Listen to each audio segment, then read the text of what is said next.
Olá! Quando uma função f é derivável, isso significa que podemos calcular a derivada de f em todos os pontos do seu domínio. Isso dá origem a uma nova função, que é a função f', que é a derivada da f. Caso essa função f' seja novamente derivável, podemos derivá-la novamente. E assim obtemos o que a gente chama de derivada segunda da função f. Caso essa derivada segunda seja novamente uma função derivável, podemos continuar esse processo de derivação, obtendo assim a derivada terceira, derivada quarta e assim sucessivamente. Essas derivadas são as chamadas derivadas sucessivas da função f. Veremos alguns exemplos e aplicações dessas derivadas sucessivas. Vamos começar revisando a noção de função derivável. Uma função f, definida no intervalo da reta I, é dita derivável se para todos os elementos desse domínio I existir a derivada da f, né? E essa derivada for um número real, né? Então, f' de A é, como nós sabemos, o limite deste quociente aqui quando x tende a A. Nós também costumamos dizer que uma função que é derivável é diferenciável. Tá? Então, você falar diferenciável ou derivável é a mesma coisa. Este cálculo que nós estamos estudando é o que a gente chama de cálculo diferencial, né? É o cálculo de derivadas. Quando isso ocorre, nós podemos definir uma função chamada de função derivada da f, ou derivada primeira, que é a função que a gente denota por f', né? E ela vai ser definida em todos os pontos do intervalo I, mesmo domínio da f. E essa função, ela simplesmente vai pegar um número x e vai fazer corresponder a derivada da f nesse ponto. Se a derivada primeira da função f também for derivável num ponto A do domínio, né, então a gente pode calcular a derivada desta função f' no número A. Então, a gente denota essa derivada por linha, né? Então, vai ficar f' de A. De uma maneira mais simples, a gente tira esses parênteses aqui e escreve simplesmente assim, né? f duas linhas de A. Este número é o que a gente chama de derivada segunda da função f no ponto A. Se essa derivada segunda existir para todos os pontos do domínio, então a gente consegue definir uma função, que é o que a gente chama de f duas linhas, né? Que vai pegar cada número x do domínio e vai associar a f duas linhas de x. Essa função é o que a gente chama de derivada segunda da f, né? Que nada mais, nada menos é você pegar a função f, você calcula a derivada primeira, né? E depois você deriva de novo. Caso esse procedimento possa ser continuado, né? Então a gente vai obter a derivada terceira, a derivada quarta, a derivada quinta e assim sucessivamente. Então, a derivada terceira da função f vai ser você pegar a derivada segunda e derivar mais uma vez. A gente denota a derivada terceira por f três linhas, né, num ponto x que a gente queira calcular, a derivada. A partir da quarta derivada, a gente passa a não utilizar mais esse símbolo, né, linha, porque senão ficaria muito complicado de escrever, né? E a gente passa a colocar a ordem de derivação entre parênteses. Então, é f4 de x, né? Isso daqui vai significar o quê? Que você está derivando a função f 4 vezes e calculando essa derivada no número x. Tá? Então, essa vai ser a derivada quarta da f no ponto x. Pegar a derivada terceira e calcular a derivada. A derivada quinta, por sua vez, vai ser a derivada da quarta derivada da função f. A derivada sexta vai ser a derivada da quinta derivada da função f e assim sucessivamente, né? De maneira geral, se eu pegar a derivada de ordem n da função f num ponto x, isso vai significar você pegar a derivada de ordem anterior, ou seja, n menos 1, e derivar mais uma vez, calculando no ponto x. Vamos ver alguns exemplos.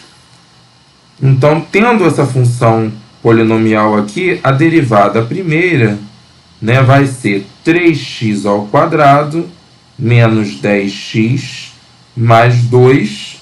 Derivada de 8 é 0, não escrevemos aqui. Então, calculamos a derivada primeira. Essa função, novamente, é derivável, por ser um polinômio. Então, a gente deriva de novo para calcular a derivada segunda da função. Então, isso vai dar 6x menos 10. Nós também dizemos que essa aqui é a derivada de segunda ordem da função f.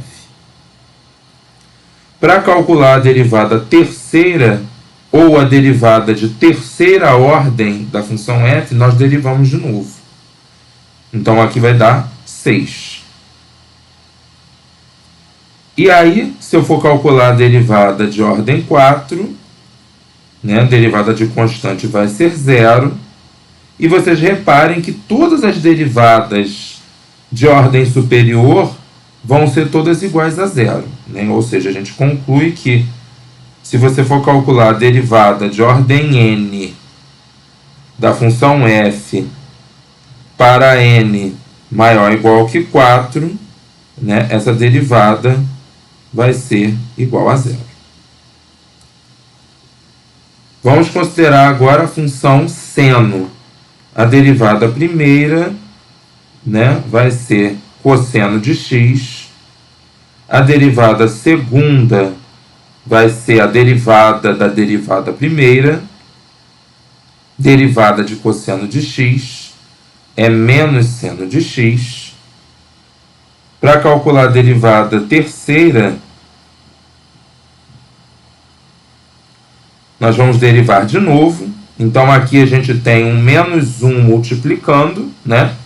Então, a gente repete esse menos 1 e deriva o que vem depois, né? A derivada de seno de x é cosseno de x, portanto, o resultado vai ser menos cosseno de x.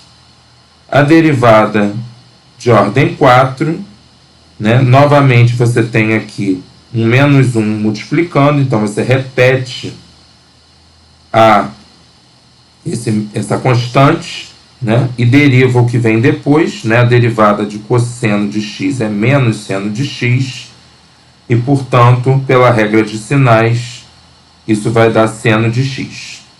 Reparem aqui que nós repetimos o valor da função, né? Então, a partir da quarta derivada, essas derivadas elas vão se repetir, né? Então, a derivada de quinta ordem vai ser a derivada de seno de x, que nós já vimos aqui, que é cosseno de x. A derivada de sexta ordem vai ser menos seno de x, ou seja, vai coincidir com a derivada de segunda ordem. E assim sucessivamente. Agora vamos calcular as derivadas sucessivas dessa função exponencial. Reparem que aqui, para derivar essa função, nós temos que usar a regra da cadeia. Então, a derivada da f, eu vou repetir a exponencial e vou derivar essa função que aparece no expoente. Então, vai dar 2e elevado a 2x. Para calcular a derivada segunda, nós temos que derivar a derivada primeira.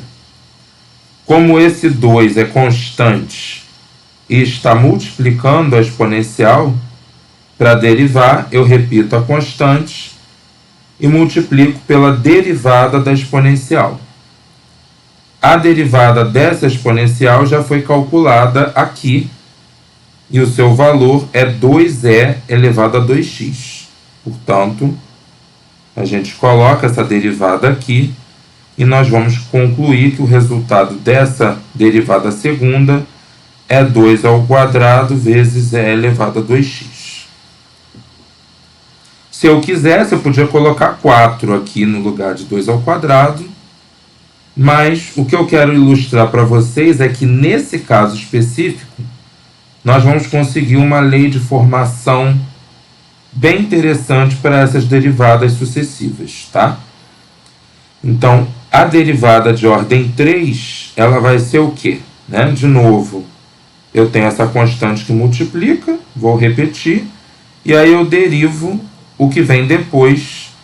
A derivada de e elevado a 2x já foi calculada aqui, 2e elevado a 2x. Então, eu posso juntar esses fatores, 2 ao quadrado vezes 2 vai dar 2 ao cubo vezes e elevado a 2x. Calculando a derivada quarta, você vai concluir que ela dá 2 a quarta e elevado a 2x. Dá para antever também qual vai ser o valor da derivada quinta.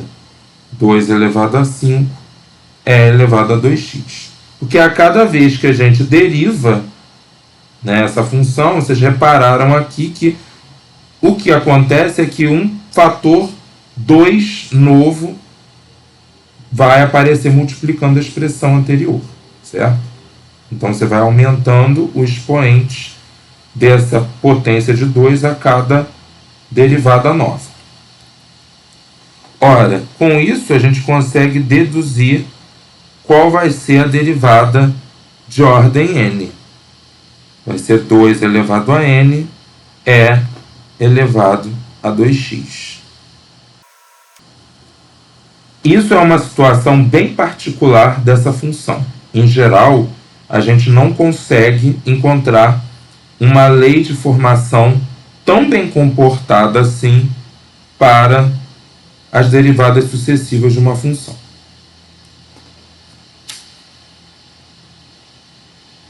Agora vamos considerar essa outra função aqui, e para que a gente derive, a gente vai escrever ela como uma potência de expoente negativo. A derivada da f, vamos usar aqui a regra de derivação de potência. Baixo o expoente e tiro uma unidade do expoente. Então, eu posso escrever isso aqui como menos 1 sobre x2, reescrevendo x elevado a menos 2 como 1 sobre x ao quadrado. A derivada segunda, eu vou usar esta expressão aqui para derivar, visto que ela já está ajeitadinha, ou seja, ela já está escrita como uma potência. Então, eu vou repetir a constante e derivar o que vem depois. O que vem depois é menos 2 vezes x elevado a menos 3. Tiro uma unidade do expoente. Baixou o expoente e tirei uma unidade. Então, isso daqui vai dar 2 fatorial, que é 2 vezes 1. Vai ficar sinal de mais aqui. 2 vezes 1 é 2 fatorial. Sobre x elevado a 3. A derivada terceira, de novo eu vou usar essa expressão aqui para derivar. Repete a constante, que é menos 1 vezes menos 2, e deriva o que vem depois. O que vem depois é menos 3, né, que baixou o expoente, e tira uma unidade. Então, isso daqui vai ser quanto? Né, vai dar negativo aqui, né? 3 fatorial, e embaixo, x elevado a 4. Né? Se eu reescrever essa potência aqui, colocando, invertendo a potência e trocando o sinal. De menos para mais, vai ficar exatamente assim. Bom, então essa função aqui vai ser uma função daquelas raras em que a gente consegue calcular uma lei de formação para essa derivada de ordem n. Então, vocês reparem aqui que embaixo você vai ter sempre uma potência de x com expoente igual a uma unidade a mais que a ordem de derivação. Então, aqui a derivada primeira, o expoente do x é 2. A derivada segunda, o expoente do x é 3. E assim sucessivamente. Então, se a ordem de derivação é n, o expoente do x vai ser n mais 1. E aqui, olha, escrever 1 e 1 fatorial é a mesma coisa, né? Porque 1 fatorial é 1. Então, o que temos aqui no expoente sempre vai ser n fatorial, né? Combinando o número que aparece aqui com a ordem de derivação. Derivada primeira, 1 fatorial. Derivada segunda, 2 fatorial. Derivada terceira, 3 fatorial. Só que aqui também tem esse sinal de menos que vai intercalando, né? Na derivada primeira tem menos, na segunda não tem, na terceira tem. Na quarta derivada, se você calcular, você vai ver que não tem. Então, as derivadas que têm ordem ímpar têm sinal de menos. As derivadas que têm ordem par não têm sinal de menos. Então, isso a gente traduz de que forma? Multiplicando o numerador por menos 1 elevado a n. Se o n for ímpar, menos 1 elevado a n vai dar menos 1. Que é o caso aqui, né, da derivada primeira e da derivada terceira. Já se o n for par, menos 1 elevado a um número par vai dar positivo, vai dar 1. E aí o sinal de menos não vai aparecer. Portanto, essa é a regra geral da derivada de ordem n da função f.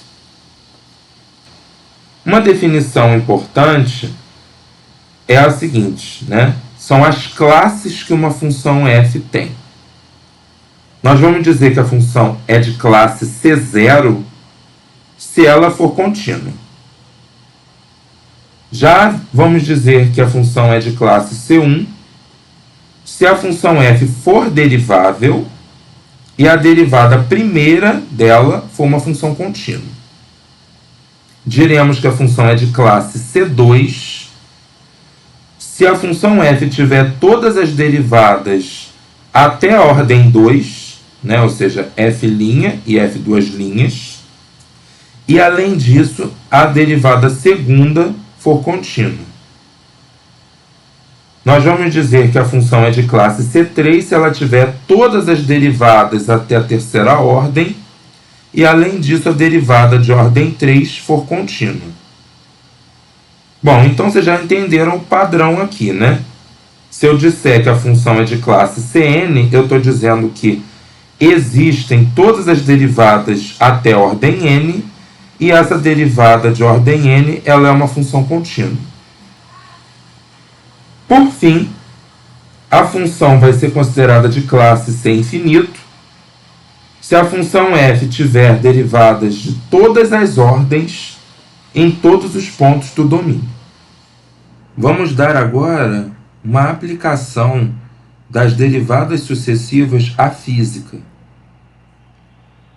Retomamos aquele problema onde a gente tem um carro em movimento e nós temos a contagem do tempo, assim como a contagem da posição do carro.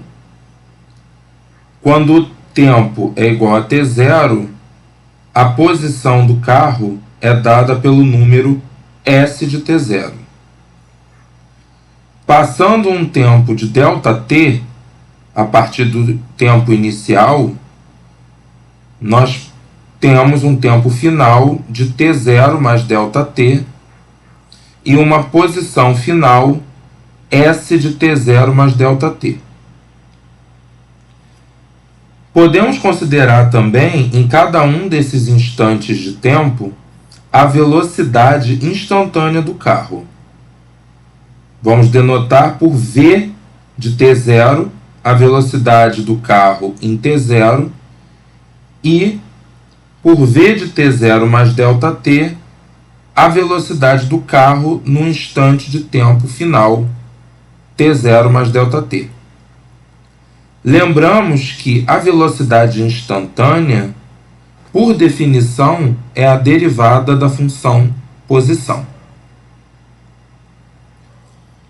A aceleração média do carro no intervalo de tempo t0 até t0 mais ΔT, por definição, vai ser dada por velocidade final menos velocidade inicial, dividido pela variação do tempo neste intervalo que estamos considerando. Ou seja, a aceleração média é o quociente da variação da velocidade pela variação do tempo. Esse número, ele traduz uma média do quanto nós estamos acelerando o veículo nesse intervalo de tempo, né? Pode ser que em alguns instantes a gente esteja com o pé no acelerador, né? Digamos que a gente esteja assim numa reta, né? Sem carro nenhum. Em outros momentos que a gente tem mais curva, que tem um trânsito mais lento, aí a gente vai estar acelerando menos, né? Então, esse número ele vai ser uma média do quanto a velocidade do carro está variando nesse intervalo. Se eu quero saber um valor mais próximo da realidade do quanto o carro está acelerando exatamente no instante de tempo t0, o que a gente tem que fazer é a mesma coisa que fizemos para a velocidade instantânea. Fazer essa variação do tempo tender para zero. Assim, a gente vai obter o que a gente chama de aceleração instantânea do carro no instante de tempo t0. Então, essa aceleração vai ser o limite do v de t0 mais ΔT menos v de t0 sobre ΔT, quando ΔT tende para zero.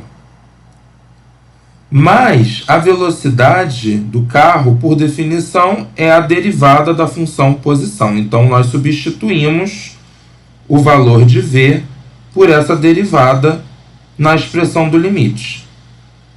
E agora vocês reparem que esse limite é exatamente a derivada da função s'. Ou seja, esse limite ele vai ser a derivada segunda da função posição no instante de tempo t0. Assim, se quisermos calcular a aceleração instantânea do carro no tempo t0, devemos calcular a derivada segunda da função posição neste valor de tempo.